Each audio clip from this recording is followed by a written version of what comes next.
പ്രവേശിച്ചിരിക്കുന്ന നമുക്ക് വിചിന്തനത്തെ തന്നിരിക്കുന്ന വചനഭാഗം വിശുദ്ധ മത്തായി എഴുതിയ സുവിശേഷം അധ്യായം 7 വാക്യങ്ങൾ 21 മുതൽ 28 വരെയാണ്.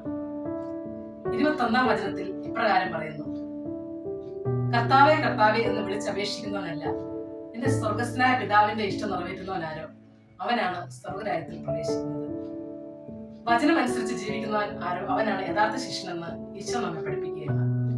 ഈ ജീവിതത്തിനപ്പുറം ഒരു നിത്യജീവനുണ്ടെന്നും അതിനായി വചനാധിഷ്ഠിതമായ ജീവിതം നയിക്കണമെന്നും ഈശോ നമ്മെ പഠിപ്പിക്കുന്നു.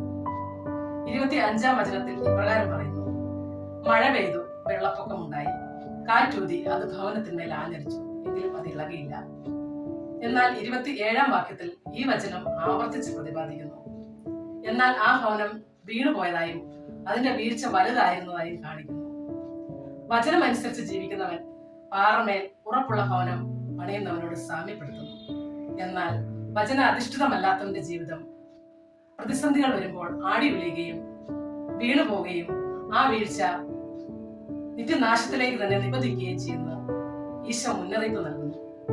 കർത്താവായ ഈശോയെ, ജീവിതത്തിൽ പ്രതിസന്ധികളും പ്രശ്നങ്ങളും ക്ലേശങ്ങളും ഉണ്ടാകുമ്പോൾ ഈശോയുടെ കുരിശിനോട് ചേർന്ന് നിന്നുകൊണ്ട് അടിയുറച്ച ജീവിതം നയിക്കുവാൻ ഞങ്ങളെ പഠിപ്പിക്കണമേ.